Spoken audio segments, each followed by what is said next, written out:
నమస్తే. July month సింహరాశి వారికి ఎలా ఉండబోతుందో మనం చూద్దాం. దానిలోకి వివరాల్లోకి వెళ్ళబోయే ముందు మనం జులై మంత్‌లో కొన్ని విశేషమైన పర్వదినాలు, పండగలున్నాయి.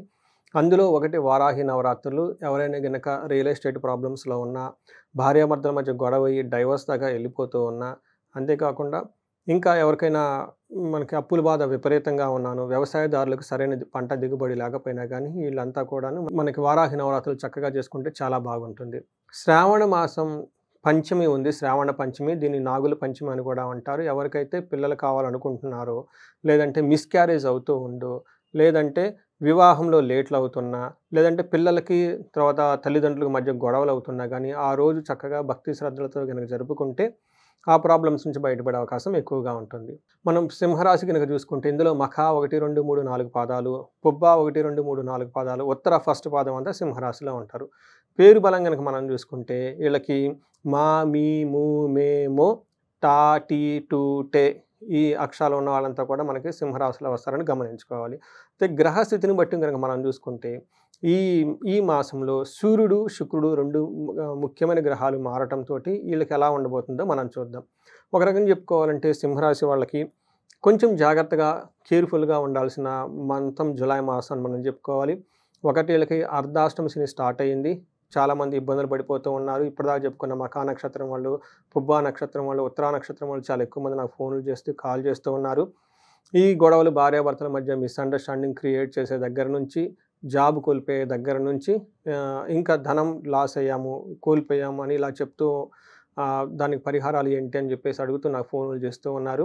ఒకటి ఈళ్ళకి అష్టమ శని స్టార్ట్ అయింది. అది మనం ఆల్రెడీ చెప్పుకున్నాం. ఎవరైతే గనక ఉగాది రాశి ఫలాలు నేను చేసిన వీడియో మిస్ అయ్యుంటే ఒక్కసారి సింహరాశి వాళ్ళది ఉగాది రాశి ఫలాలు చూడండి. అందులో కూడా పరిహారాలు అవన్నీ చెప్పడం జరిగింది. అయితే జులై మంత్‌లో గనక చూసుకుంటే మేజర్ గ్రహాలు వీళ్ళకి అనుకూలంగా లేవు. చాలామందికి చాలా జాబులు పోయే అవకాశం ఎక్కువగా ఉంటుంది. ఉన్నత పదవులు కోల్పోయే అవకాశం ఎక్కువగా ఉంటుంది. తర్వాత అవమానాలు జరిగే అవకాశం ఎక్కువగా ఉంటుంది. టోటల్‌గా కొంచెం ఉక్కిరిబిక్కిరయ్యే సిట్యుయేషన్స్ ఎక్కువగా ఉంటుంది కాబట్టి సింహరాశి వాళ్ళు కొంచెం చాలా జాగ్రత్తగా ఏది చెయ్యొచ్చు, ఏది చేయకూడదు ఆలోచించుకొని ఒకటికి 2 సార్లు చేయటం ప్రారంభిస్తే చాలా బాగుంటుంది. ఎక్కువ సమయం ఆధ్యాత్మికంగా ఉండటము, స్పిరిచ్యువల్‌గా ఉండటము, మీకున్న పనినే చక్కగా ఆహ్, దాన్ని డౌన్ సైజ్ చేసుకొని సింపుల్‌గా చేసుకోవటం అనేది ఈ మంత్‌లో ప్లాన్ చేసుకుంటే చాలా బాగుంటుంది. దూర ప్రయాణం లాంటివి వదిలేస్తే చాలా బాగుంటుంది. వివాదాస్పదమైన వాటికి దూరంగా ఉంటే చాలా మంచిది. మనకి సూక్ష్మ గోచారం, లఘు గోచారం ప్రకారం గనక చూసుకుంటే ఈ మంత్‌లో సింహరాశి వారికి ఎలా ఉందో చూద్దాం. వీళ్ళకి ధనచ్ఛేదం, శత్రుభేదం, పరాభవం అని చెప్తూ ఉంటారు. అంటే ధనం విపరీతంగా ఖర్చు అవకాశం ఎక్కువగా ఉంటుంది. శత్రువుల బాధ ఎక్కువగా ఉంటుంది. పరాభవము, అవమానాలకు గురయ్యే అవకాశం ఎక్కువగా ఉంటుందని మనకు చెప్తూ ఉంటారు. అంతేకాకుండా గొడవలయ్యే అవకాశం కూడా ఎక్కువగా ఉంటుంది. ఈ గొడవలు కూడా భార్యాభర్తల మధ్య ఎక్కువ గొడవలు రావటము, లేదంటే ఆఫీస్‌లో ఎవరికన్నా మెయిల్, ఫీమేల్ లాంటి కొలీగ్స్‌కి సంబంధించిన వాళ్ళకి గొడవలొచ్చే అవకాశం ఎక్కువగా ఉంది. ఎక్కడైనా గనక వివాదాలు అని మీకు అనిపిస్తే కొంచెం వాటికి దూరంగా ఉండటానికి ప్రయత్నం చేయండి. సూర్యుడు ఫస్ట్ హౌస్‌లో 12థ్ హౌస్‌లో ఉండటంతో చాలామంది ఈ టైంలో జాబులలో కోల్పోయే అవకాశం ఖచ్చితంగా ఉంటుంది. లేదా జాబుల్లో అంత డిస్సాటిస్ఫాక్షన్ విపరీతంగా పెరిగిపోవటము, లేదంటే జాబ్ మీద విపరీతమైన ద్వేషం వచ్చే అవకాశం ఎక్కువగా ఉండే అవకాశం ఎక్కువుంది. మనం చూసుకుంటే మహర్షులు సంస్కృతంలో ఏం చెప్తారంటే స్వస్థైన నాశనం చైవ బంధురోగ ధనవేహ ప్రాణపర్యంతమాపత్తిం అవమానం రవే వ్యయే రవి అని చెప్తుంటారు. అంటే 12వ స్థానంలో గనక రవి అంటే సూర్యుడు ఉంటే ఏమవుతుంది అంటే స్వస్థాన నాశనం అప్పటిదాకా చేస్తున్న ఒక స్టేటస్‌ని కోల్పోయే అవకాశం ఎక్కువగా ఉంటుంది. బంధువులతోటి, మిత్రులతో గొడవలయ్యే అవకాశం ఎక్కువగా ఉంటుంది. ధనం విపరీతంగా ఖర్చవుతుంది. అంతేకాకుండా ప్రాణపర్యంతమాపత్తిం ప్రాణం పోయేలాగా సిట్యుయేషన్స్ వచ్చే అవకాశం ఎక్కువగా ఉంటుంది. అవమానాలు విపరీతంగా జరిగే అవకాశం ఎక్కువగా ఉంటుంది. ఇదంతా జనరల్‌గా జాబ్ కోల్పోతే గనక ఇలాంటివి జరుగుతూ ఉంటుంది. అవమానంగా ఫీల్ అవుతారు. జాబ్ పోతే ఆల్‌మోస్ట్ ప్రాణం పోయినట్టే కదండీ! జాబ్ లేకపోతే మనం ఎలా బతుకుతాం? అందుకని ఇలాంటి సంఘటనలు జరిగే అవకాశం ఎక్కువగా ఉంటుంది. చాలా కేర్‌ఫుల్‌గా ఉండాలి. అంతేకాకుండా అయితే ఒక విచిత్రమైన పరిణామం ఏందంటే, శత్రువులు మిమ్మల్నయితే ఏమీ చేయరు. ఓకే. వాళ్ళు మిమ్మల్నయితే ఏమీ చేయలేరు. కొంచెం ఈ టైంలో మీకు రోగాలు కూడా అలాంటివి ఏమీ రావు. హెల్తీగా ఉంటారని మనం జెప్పుకోవాలి. అయితే అగ్నికి ఆజ్యం పోసినట్లు వీళ్ళకి జన్మ రాశిలోనే కేతుతో పాటు ఆహ్, కుజుడు కూడా ఉండటంతో ఇది అగైన్ మంచి పొజిషన్ కాదు అని మనం జెప్పుకోవాలి. మనకేం చెప్తారంటే మహర్షులు, జ్వరం ఖడ్గవ్రణం చైవ బంధు భార్య విరోధ కృత్ చంద్రరాజీగతే యక్ష రాక్షస పీడనం అని చెప్తూ ఉంటారు. అంటే జ్వరం రావటం కానివ్వండి, ఇన్ఫెక్షన్స్ రావటం కానివ్వండి, శరీరానికి దెబ్బలు తగిలి బ్లడ్ బయటకు రావటము, భార్యతోటి బంధువులతో గొడవలతో ఉండటంతో పాటు యక్ష రాక్షస పీడనం అంటే ఇప్పటిదాకా కొన్ని స్పిరిట్స్ మిమ్మల్ని ఇబ్బంది పెట్టాలని చాలా కాచుకొని కూర్చొని ఉంటాయి. ఈ గ్రహస్థితి ఎప్పుడైతే సరిగా లేరో ఇవి మీ మీద అటాక్ చేస్తూ ఉంటాయి. అంటే మీరు ఊహించిన విధంగా ఏయో సడన్‌గా జరిగే అవకాశం ఎక్కువగా ఉంటుంది. ఈ టైంలో మీకు దిష్టులు లాంటివి, తర్వాత వేరే వాళ్ళ ఏడుపులు లాంటివి, అప్పటిదాకా ఎవరన్నా మీ మీద కుళ్ళుకుంటున్న అవన్నీ ఒక్కసారిగా మీ మీద అటాక్ అయ్యేసి ఇబ్బంది పడే పరిస్థితి వచ్చే అవకాశం ఎక్కువగా ఉంటుంది. ఈ సమస్య మీరే కాకుండా మీ ఇంట్లో గనుక ఇంకా వేరే ధనుసు రాశి వాళ్ళు ఉన్నా గానీ, మేషరాశి వాళ్ళు ఉన్నా గానీ, కుంభరాశి, మీనరాశి వాళ్ళు ఉన్నా కానీ ఇంకా సీరియస్‌గా పరిస్థితి ఉండే అవకాశం ఎక్కువగా ఉంటుంది. ఇమ్మీడియేట్‌గా అలాంటి రాశి వాళ్ళు ఉంటే వాళ్ళకి మీరు ఒక కౌన్సిలింగ్‌గా చక్కగా ఒకళ్ళనొకళ్ళు అర్థం చేసుకొని ఒక బ్యాలెన్స్‌డ్‌గా స్పిరిచువల్‌గా, ఆధ్యాత్మికంగా ఉండి తెలుసుకోవటమే ఫస్ట్ సగం రెమెడీ అని మనకి శాస్త్రాలు వివరించారు. తర్వాత వీళ్ళకి కత్తుల ద్వారా ఇబ్బందులు పడే అవకాశం ఎక్కువగా ఉంటుంది. శత్రుబాధ విపరీతంగా ఉండే అవకాశం ఎక్కువగా ఉంది. సో, ఈ ప్రకారంగా సూర్యుడు, కుజుడు 2 గ్రహాలు అనుకూలంగా లేవు. దీనితో పాటు శుక్రుడు కూడా అనుకూలంగా లేరు. శుక్రుడు 10వ ఇంట్లో ఉండటంతో మన శాస్త్రాల్లో ఏం చెప్తారంటే అప్పటిదాకా మీతో మంచిగా ఉన్న వ్యక్తులు మీకు ఎదురు తిరిగి సింహాల్లాగా మీ మీద గాండ్రింపుతో ఎగబడే అవకాశం ఎక్కువగా ఉంటుంది. చాలా జాగ్రత్తగా ఉండాలి.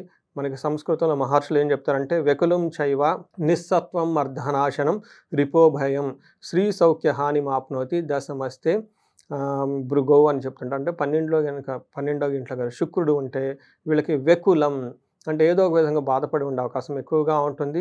నిస్సత్వం శారీరకంగా బలం లేకపోవటం, అర్ధనాశనం ధనం కోల్పోవటం, శత్రువుల ద్వారా భయము, స్త్రీ సౌఖ్య హాని అప్పటిదాకా స్త్రీలు కనుక మీకు లేదంటే స్త్రీలైతే పురుషులు కానీ మీకు బాగా సపోర్ట్ ఇచ్చిన వాళ్ళు సడన్గా మీ మీద వైలెంట్‌గా రియాక్ట్ అయ్యే అవకాశం ఎక్కువగా ఉంటుంది. కొంచెం జాగ్రత్తగా ఉండాలని చెప్పుకోవాలి. అయితే వీళ్ళకి ఇంకొన్ని విషయాలు బాగుంటుంది. ఎవరికైతే ఇంటికి సంబంధించిన విషయాల్లో, ఎడ్యుకేషన్‌కి సంబంధించిన విషయాల్లో కొత్తగా వెహికల్ తీసుకుంటున్న వాళ్ళందరికీ అనుకూలంగా ఉండే అవకాశం ఎక్కువగా ఉంది. ఈ ప్రకారంగా గనుక చూసుకుంటే మేజర్ గ్రహాలు వీళ్ళకి అనుకూలంగా లేవు కాబట్టి కొంచెం జాగ్రత్తగా ఉండాలని మనం తెలుసుకోవచ్చు. నక్షత్ర ప్రకారం గనుక చూసుకున్నా మనకి అంగగోచారం అన్న ఒక కాన్సెప్ట్ మహర్షులు ఇచ్చారు. దీని ప్రకారం నక్షత్రం ప్రకారం కూడా చూసుకోవచ్చు. అందులో మఖా నక్షత్రం గనుక చూసుకుంటే వీళ్ళకి లాభప్రదంగా ఉంటుంది. క్షేమంగా ఉంటారు. వస్త్రలాభం ఉంటుంది. అయితే నెగెటివ్ సైడ్ గనుక చూసుకుంటే వీళ్ళకి మృత్యు భయము, మరణము, కలహము చూపిస్తూ ఉంటుంది కాబట్టి గొడవలయ్యే అవకాశము. దానితో పాటు మీరు బాగా ఇష్టపడి చేసుకుంటున్న ఒక పని కానివ్వండి, వస్తువు కానీ అది అంతటితో ఆగిపోయి మీకు ముందుకెళ్ళని పరిస్థితి వస్తుంది. దీనితో పాటు మీకు మృత్యు భయం కూడా ఉండే అవకాశం ఎక్కువగా ఉంది. పూర్వ పాల్గొనే నక్షత్రము, పుబ్బా నక్షత్రం వాళ్ళ కనుక చూసుకుంటే వీళ్ళకి లాభప్రదంగా ఉంటుంది. సౌఖ్యంగా ఉంటారు. వస్త్రలాభం ఉంటుంది. ఇవన్నీ పాజిటివ్‌గా ఉన్నాయి. అయితే నెగెటివ్ సైడ్‌లో గనుక మనం చూసుకుంటే వీళ్ళకి మృత్యు భయము, మరణము అని చూపిస్తూ ఉంటుంది కాబట్టి వీళ్ళకి ఏదో ఒక పనితో ఇంతకుముందు స్టార్ట్ చేసినయి సడన్‌గా అర్ధాంతరంగా ఆగిపోయి ముందుకెళ్ళని పరిస్థితి ఉంటుంది. దీంతో పాటు వీళ్ళకి మృత్యు భయం కూడా ఉంటుంది. అంటే అసలు ముందు ఫ్యూచర్ ఉంటుందా లేదా? ఎలా ఉంటుంది? గ్రోత్ ఉంటుందా లేదా? ఒక హోప్ అనేది కోల్పోయే అవకాశం కూడా ఎక్కువగా ఉంటుంది. ఉత్తర పాల్గొనే నక్షత్రం వాళ్ళకి లాభప్రదంగా ఉంటారు. ఫారిన్ వెళ్ళే అవకాశం ఎక్కువగా ఉంటుంది. సౌఖ్యంగా ఉంటారు. వస్త్రలాభం చూపిస్తుంది. ఒక రకంగా ఈ ఉత్తర నక్షత్రం వాళ్ళకి కొంచెం బెటర్‌గా ఉంది వేరే నక్షత్రం వాళ్ళతో పోలిస్తే. అయితే వీళ్ళు కూడాను మరణము, దేహ పీడనము చూపిస్తుంది కాబట్టి వీళ్ళకి అనుకున్న పనులు ఆగిపోయే అవకాశం ఎక్కువగా ఉంటుంది. హెల్త్ కాంప్లికేషన్స్ ఉండే అవకాశం చాలా ఉంది. అయితే పూర్వ పాల్గొనే నక్షత్రం వాళ్ళకి ఎవరైనా గనక అగ్రికల్చర్ రిలేటెడ్ గనక పనులు చేస్తూ ఉంటే వీళ్ళకి పశునాశనం అయ్యే అవకాశం ఎక్కువగా ఉంది. కొంచెం జాగ్రత్తగా ఉండడం ఎంతైనా అవసరం. సో, మనం చూసుకున్నాం గదండీ! ఈ సింహరాశి వాళ్ళకి ఓవరాల్‌గా గనుక చూసుకుంటే కొంచెం గ్రహాలయి అనుకూలంగా లేకపోవటంతో ఇబ్బంది పడే మాసం అని మనం గమనించుకోవాలి. వీళ్ళకి పరిహార భాగంగా మీకు నవగ్రహ స్తోత్రాన్ని పారాయణం చేసిన, నవగ్రహాల చుట్టూ తిరిగిన, నవగ్రహాలకు సంబంధించిన హోమాలు చేసుకున్న చాలా చక్కగా ఉంటుంది. అంతేకాకుండా ప్రతి ఒక్కళ్ళు కంపల్సరీగా అమావాస్య రోజు కానివ్వండి, ఏకాదశి రోజున కానీ మహాన్యాసంతో కోరుకున్న ఏకాదశి రుద్రాభిషేకం చేపించుకున్న, లేదంటే వీళ్ళకి యక్షరాక్షస పీడలు ఎక్కువగా ఉంటాయి కాబట్టి మన్యు పాశుపత అభిషేకం చేపించుకున్న చాలా బాగుంటుంది. ఇంకా ఎవరైనా గనక చేపించుకోగలిగితే సుదర్శన హోమం చేపించుకుంటే చక్కగా మిమ్మల్ని, మీ ఫ్యామిలీని అంతా కాపాడుతూ ఉంటుంది. ఎలాంటి ప్రాబ్లమ్స్ ఉన్నా గానీ ఈ ఉగ్రరూపమైన నరసింహస్వామికి సంబంధించిన మంత్రాలతో కూడి సుదర్శన హోమం చేపించుకుంటే ఎక్కువగా వచ్చి ప్రాబ్లమ్స్ అన్ని ఇబ్బంది పెట్టకుండా మిమ్మల్ని కాపాడే అవకాశం ఎక్కువగా ఉంటుంది. వీలైతే ఈ రాశి వాళ్ళు ప్రతి ఒక్కళ్ళు త్వరగా ఎంత త్వరగా అయితే అంత తొందరగా శ్రీశైలం గనుక దర్శించుకుంటే మల్లికార్జున స్వామిని, భ్రమరాంబిక అంబికాదేవిని, అక్కడ స్పర్శలింగ దర్శనాన్ని చండీ హోమాన్ని గనుక చేపించుకుంటే ఎక్కువగా ఈ ప్రాబ్లమ్స్‌ని బారి పడకుండా మిమ్మల్ని కాపాడుకునే అవకాశం ఎక్కువగా ఉంటుంది. సో, ఈ రాశి వాళ్ళకి ఈ గ్రహాల్లో ఉన్న దోషాలన్నీ పోవాలని, అష్టైశ్వర్యాలు కలగాలని, భోగభాగ్యాలు కలగాలని చెప్పేసి కోరుకుంటున్నానండి. నమస్తే.